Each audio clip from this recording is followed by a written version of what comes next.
পূব আকাশের রক্তিম প্রভাতে যোগ হয় রূপালী আলো। বাঙালির জাতীয় জীবনের গুরুত্বপূর্ণ দিন স্বাধীনতা দিবসে সব পথ এসে মিশে যায় স্মৃতির মিনারে। ৭১-এ বীর শহীদদের শ্রদ্ধা জানাতে ঢল নামে জনতার। এ সময় রাজনীতি, অর্থনীতি, সামাজিক নিরাপত্তা ও মৌলিক অধিকার নিয়ে মিশ্র প্রতিক্রিয়া জানান তারা। জনগণকে ঐক্যবদ্ধভাবে মুক্তিযুদ্ধের চেতনা এবং ২৪-এর যে গণ আকাঙ্ক্ষা সেটার বাস্তবায়নের লক্ষ্যে লড়াই জারি রাখার জন্য আমরা আহ্বান জানাচ্ছি। বাংলাদেশে গণতান্ত্রিক শাসন ব্যবস্থাকে আমরা কখনোই প্রাতিষ্ঠানিক রূপ দিতে পারিনি।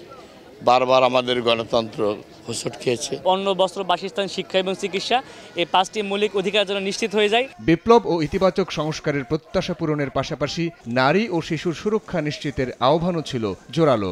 আমরা চাই যে রাষ্ট্রের কাছে আমাদের একটা নিরাপত্তা এবং আমি আশা করব যে অতি দ্রুত রাষ্ট্র আমাদের সেই নিরাপত্তার দায়িত্বটুকু নিবেন। আমরা শিশুরা নিরাপদে থাকতে পারি এরকম বাংলাদেশ চাই। হজ করেছি, ব্যাংকে কি করে টাকা জমাই বলেন? ইউসিবি তাকওয়া, পরিপূর্ণ ইসলামিক পন্থায় পরিচালিত ব্যাংকিং। স্বাধীনতার ৫ দশক পেরুনো বাংলার অর্জন কোনো অংশে কম নয়। বাঙালির অগ্রযাত্রা দুর্বার নিঃসন্দেহে, তবু এখনও পিছু ছাড়েনি অশুভ শক্তি।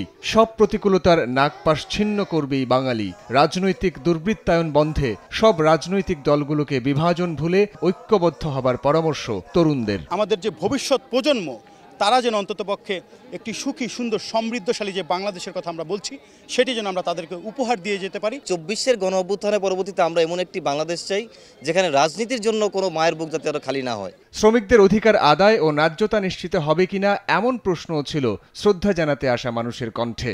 আমাদের কাজ করার পরেও এই আন্দোলন করে টাকা নিতে হয়, এর কারণটা কি? প্রত্যেকটা মানুষ যাতে একটা সমতার বাংলাদেশ প্রতিষ্ঠার লক্ষ্যে একসাথে কাজ করতে পারে, তার জন্য জাতীয় ঐক্য প্রয়োজন। গণ অভ্যুত্থানের সুযোগ কাজে লাগিয়ে সমৃদ্ধ দেশ করার আহ্বান শিক্ষাবিদদের। জুলাই আগস্টে অভূতপূর্ব ঐক্য গড়ে তুলে নতুন এক বাংলাদেশ উপহার দিয়েছে ছাত্র জনতার বিপ্লব।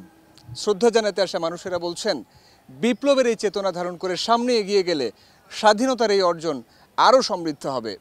যে স্বপ্নে বিভোর হয়ে ৭১-এ মুক্তিযুদ্ধ করেছিলেন বীর মুক্তিযোদ্ধারা, সেই স্বাধীনতা পূর্ণতা পাবে। জাতীয় স্মৃতিসৌধ থেকে সাইফুল রুদ্র, সময় সংবাদ, সাভার, ঢাকা।